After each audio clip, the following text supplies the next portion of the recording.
Allora, segretaria, dobbiamo parlare anche delle case di riposo. Non abbiamo tantissimo tempo da dedicare, però comunque un capitolo importante. Apriamo queste case di riposo. È stato un po' apriamo queste porte allo slogan di tanti anni fa per entrare a vedere cosa succede dentro le case di riposo. Dobbiamo ritornarci per andare a trovare le persone, chi ha le persone all'interno che tanto tempo che non riesce a vedere. Sembra che finalmente siamo arrivati a un punto significativo importante. C'era comunque questo impedimento dovuto al DPCM governativo e quindi finché non viene tolto questo cappello governativo di chiusura le singole case di riposo restavano così, diciamo così, a macchia di leopardo. C'è chi si assumeva la responsabilità di aprirle, chi invece no.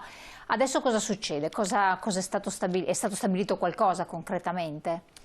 Allora, dobbiamo intanto vedere poi i testi. Sicuramente sono stati fatti dei passi avanti, nel senso che anche le regioni hanno trovato l'accordo sulle regole per riaprire le case di riposo. Devo dire che anche noi abbiamo utilizzato quello slogan, no? Riaprite quelle porte, da mesi, perché da quando è cominciata la campagna vaccinale e quindi hanno cominciato a vaccinare gli anziani nelle case di riposo, si sono create le condizioni per poter favorire e consentire, no, le visite dei familiari con maggiore sicurezza. Quindi noi abbiamo fatto appelli, diversi appelli alla Regione, anche all'assessore Lanzarin, perché si adoperasse in questo senso. Avevamo chiesto, non da soli, assieme alle associazioni dei familiari, anche che venisse data la precedenza a un familiare per ogni ospite per consentire appunto la visita, perché sono 13 mesi sostanzialmente, che se non di più, ormai i mesi passano da quando c'è stato il primo lockdown, che gli anziani nelle case di riposo vivono un lockdown affettivo, no? Così l'abbiamo definito, non hanno contatti diretti con i familiari ed è veramente pesante sia per gli anziani che si sentono abbandonati, e noi sappiamo quanto incida psicologicamente sulla condizione di salute degli anziani, ma anche per i familiari stessi, con preoccupazioni altissime rispetto a quello che stava avvenendo dentro le case di riposo, perché non dobbiamo dimenticarci che noi abbiamo vissuto una vera e propria strage nelle case di riposo. Il numero dei decessi degli anziani morti nelle case di riposo è altissimo. Non riusciamo a quantificarlo perché la Regione purtroppo dal 10 di dicembre ha cessato di fornire informazioni e di fornire i numeri, e purtroppo sappiamo che dicembre e gennaio sono stati per il Veneto 2 mesi bruttissimi, no? In cui abbiamo avuto il picco di decessi, eravamo la maglia nera in Italia, quindi qualcosa è avvenuto che non ha funzionato anche nella nostra regione, però purtroppo nonostante i controlli, o forse perché i controlli non erano sufficienti o adeguati, il virus anche nella seconda stagione è rientrato nelle case di riposo e ha fatto veramente strage, perché sono le strutture con soggetti fragili che non possono difendersi rispetto al virus, e quindi sono quelli che hanno pagato il prezzo più alto, e quindi la preoccupazione anche dei figli, dei familiari che erano fuori, non avevano notizie, non riuscivano a entrare in contatto, è stato veramente molto molto pesante, sono stati dei mesi molto, molto duri. Quindi noi abbiamo appunto spinto e sollecitato la Regione perché si adoperasse per consentire le visite dei familiari con il rapporto fisico.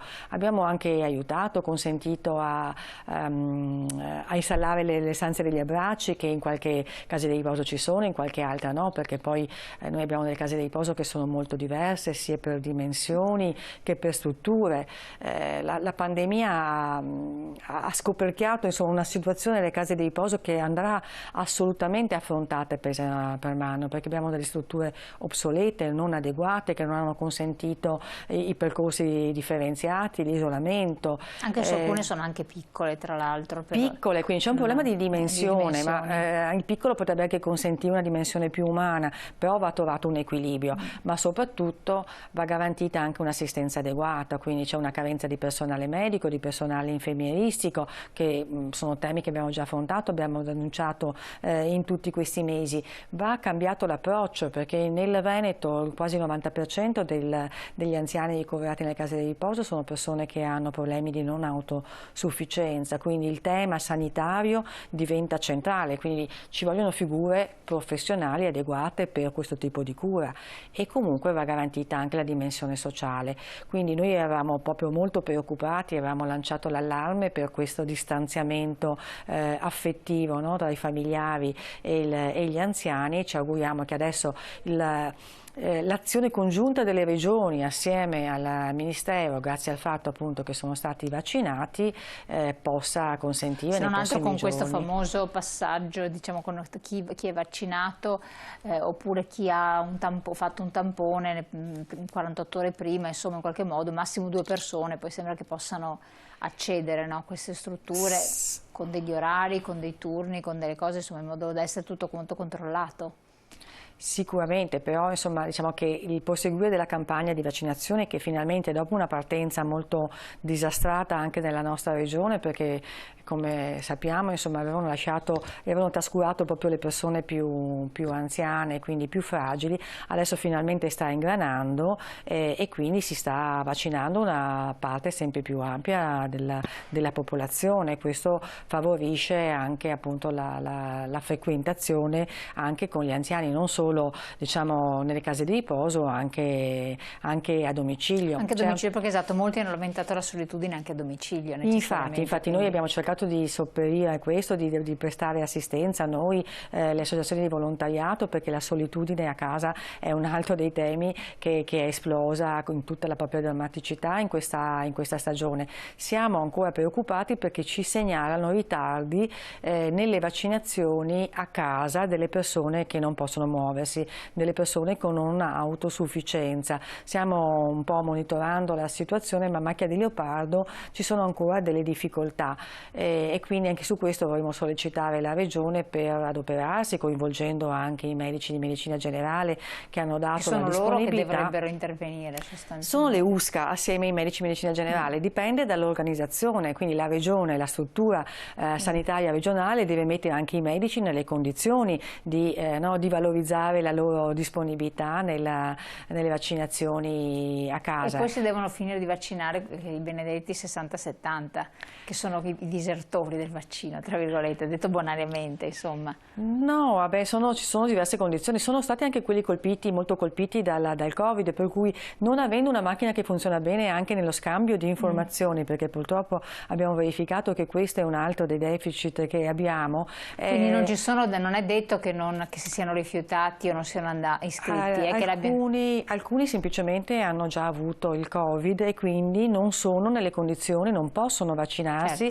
adesso perché perché così prescrive il Ministero, insomma, rispetto al tempo, no, devi aspettare almeno 3 mesi, entro i 6 mesi per poterti farti una dose di vaccino, quindi non necessariamente c'è un rifiuto dei vaccini. Poi bisogna sicuramente dare dei messaggi invece di rassicurazione anche da parte appunto della Regione, ma chi si rivolge al proprio medico di base, per esempio, una funzione importante possono svolgere i medici che hanno un rapporto diretto con gli anziani e con i propri pazienti, nel rassicurare, quindi chi ha il rapporto con i propri medici o quando i medici di base vaccinano, vediamo che lì diciamo, la percentuale di adesione è più alta.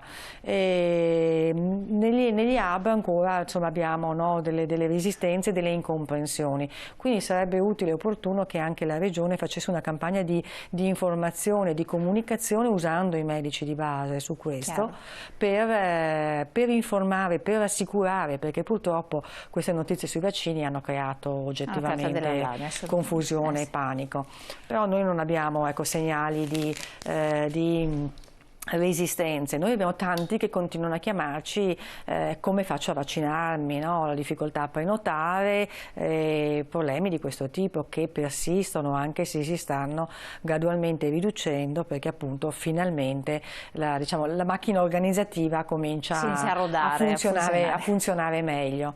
Benissimo, siamo arrivati al termine, abbiamo raccontato diverse cose, diverse tematiche, abbiamo spaziato abbastanza, come sempre voi chiamate, soprattutto chiamate le sedi dello SPCGL per tutte le informazioni di cui avete bisogno. Se ci mandate le mail oppure chiamate, noi poi le inoltriamo, vi facciamo contattare dalla segreteria organizzativa per darvi un supporto. Grazie alla segretaria dello SPCGL, Elena Di Gregorio, di essere stata qui con noi.